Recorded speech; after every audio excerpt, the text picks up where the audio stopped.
Bonjour et bienvenue dans ce tutoriel dans lequel je vais vous apprendre à utiliser quelques outils d'AutoCAD. Je suis toujours sur AutoCAD 2014 en version d'évaluation.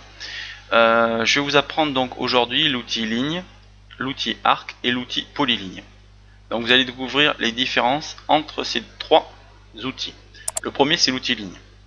Donc je le sélectionne, je le sélectionne, je fais un clic gauche et je l'étire. Donc si je veux faire une ligne, comme vous pouvez le voir, je peux donner l'angle que je veux, la longueur que je veux. Il me suffit après de cliquer une autre fois pour avoir une ligne tirée. Maintenant, l'outil ligne reste actif. Donc si je veux le désactiver, là vous pouvez voir qu'on a les angles qui s'affichent du fait que maintenant j'ai une ligne de base. Si je veux maintenant arrêter de me servir de l'outil ligne, il suffit de faire échappe. Voilà. Et donc là maintenant, hop, donc là j'ai pour déplacer, comme j'ai fait tout à l'heure, là vous voyez j'étais comme ça, j'appuie sur la molette de ma souris, j'ai la petite main qui apparaît, je replace et après je zoome. Voilà. Donc là je vous ai montré comment on fait pour recadrer son image. Voilà, vous voyez, le clic sur la souris et après voilà, on décale et on relâche. Voilà. Donc j'en reviens à mon outil ligne. Là j'ai choisi de faire une ligne complètement sans angle et sans distance. Maintenant je vais vous montrer comment faire pour créer une ligne d'une distance précise. Disons que je veux une ligne droite, voilà comme ça, d'une longueur de 22, alors virgule c'est point du pavé numérique. Attention, c'est pas virgule. Virgule, ça va vous donner c'est une autre utilisation dans AutoCAD. Donc quand vous voulez faire 22,5 par exemple, vous faites 22.5.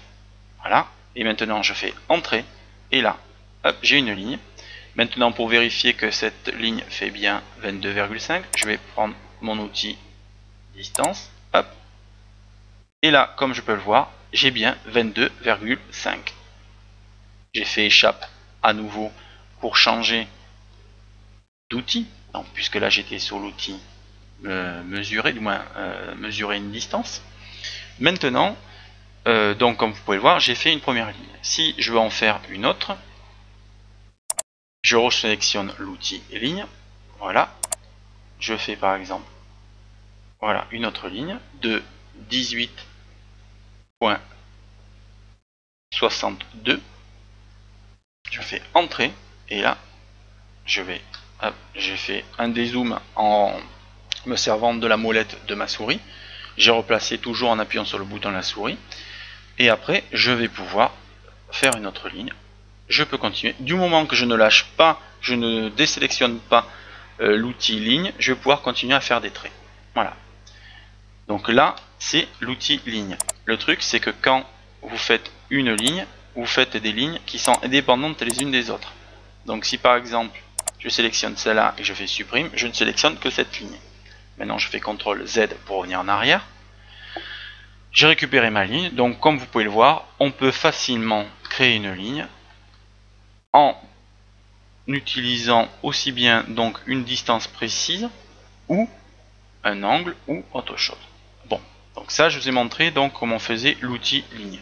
J'ai survolé l'utilisation, mais c'est juste pour vous faire découvrir comment on fait. Maintenant, je vais vous montrer l'outil arc. Donc, je fais un clic gauche, je pars vers la gauche avec ma souris. Regardez, donc quand je fais un clic gauche et que je pars vers la gauche, ça fait une zone verte. Si je fais un clic gauche et que je vais vers la droite, ça fait une zone bleue. C'est pas pareil. La zone, quand je fais voilà, de la droite vers la gauche, ça sélectionne tout. Ça sélectionnera absolument tout, sans distinction. Voilà. Donc là, je sélectionne tout. Hop, je supprime. Et maintenant, je vais vous montrer l'outil arc. Quelle va être la différence avec l'outil ligne? L'outil arc, en fait, vous allez définir 3 points. Voilà. Et vous allez pouvoir définir aussi un angle, voyez, pour faire justement un arc. Donc voilà la subtilité. Vous allez pouvoir avoir une courbe bien parfaite. Disons que j'ai deux lignes.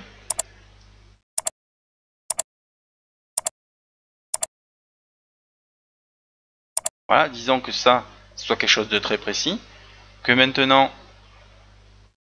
je sais que j'ai besoin que ma courbe, hop,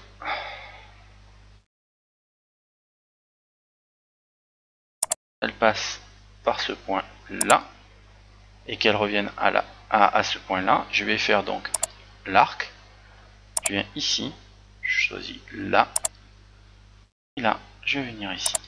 Et donc je vais créer un arc d'une distance précise de ce que je voulais. Pareil, vous pouvez définir un angle, vous pouvez tout définir pour vous permettre de réaliser quelque chose de bien linéaire. Et là, j'ai une courbe qui correspond exactement à ce que je voulais. Voilà, donc je replace ici. Donc toujours la différence, c'est que quand on choisit ces deux outils, les lignes sont indépendantes les unes des autres. Maintenant, je vais vous parler de l'outil polyligne. Alors lui, c'est pas pareil. Je vais faire 1, 2, 3, 4, 5. Voilà. Et je reviens ici. Maintenant, je fais échappe. Et si je sélectionne, comme vous pouvez le voir, en fait, cette polyligne, c'est ni plus ni moins qu'une succession de lignes, mais qui sont dépendantes les unes des autres. C'est-à-dire que vous ne pouvez pas, en utilisant l'outil polyligne, vous allez créer un bloc. Tandis que si je fais la même chose avec l'outil ligne,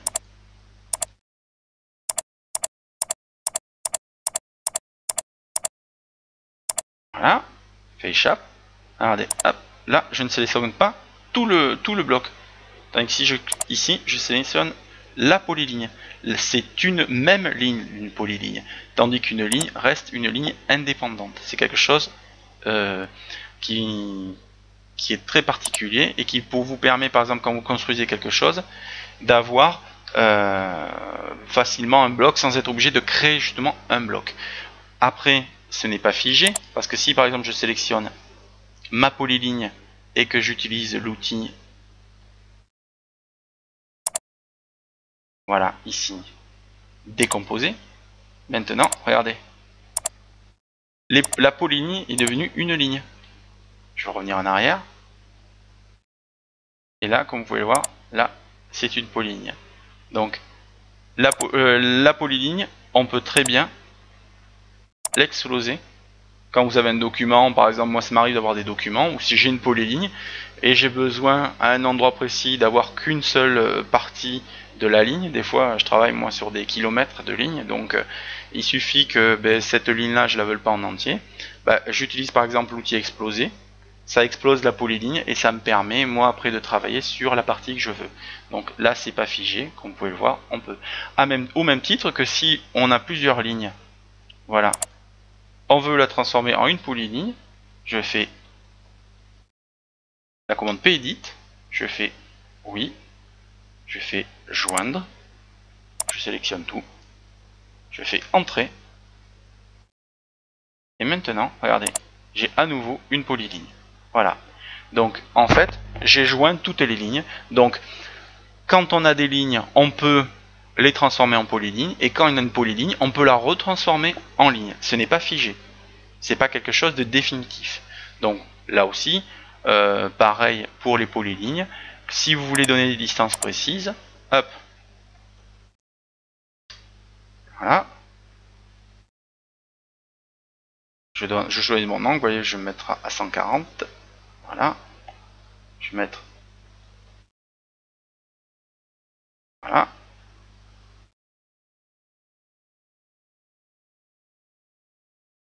Et après, je ferme. Je fais échappe pour relâcher.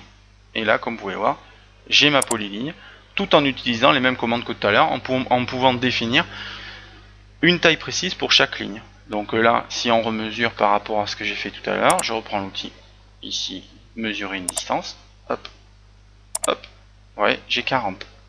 Je fais échappe, je fais la barre espace, je rechoisis. Alors quand vous faites la barre espace, ça rappelle le dernier outil que vous avez utilisé. Donc là, il m'a proposé d'utiliser l'outil mesurer une distance, j'ai choisi distance, et là, comme vous pouvez voir, 15,3, hop, avec l'angle, tout ça. Vous voyez, j'ai toutes les valeurs qui sont là. Donc ça me permet, comme vous pouvez le voir, d'avoir là encore une fois un document précis avec une ligne qui possède une mesure bien précise. Voilà. Donc je vous ai expliqué très rapidement, oui c'est vrai, l'outil ligne, l'outil arc et l'outil polyligne, mais c'est vraiment pour le faire découvrir. Après, il n'y a pas 36 solutions. Si vraiment on veut aller plus loin dans AutoCAD, il faut pratiquer, il faut vraiment en avoir besoin parce que c'est un produit qui est très très performant et qui vous permet de faire beaucoup de choses. Voilà. Écoutez, si vous avez des questions, n'hésitez pas à passer sur le forum, nous y répondrons le plus rapidement possible. Bon travail, bon surf et bonne bidouille!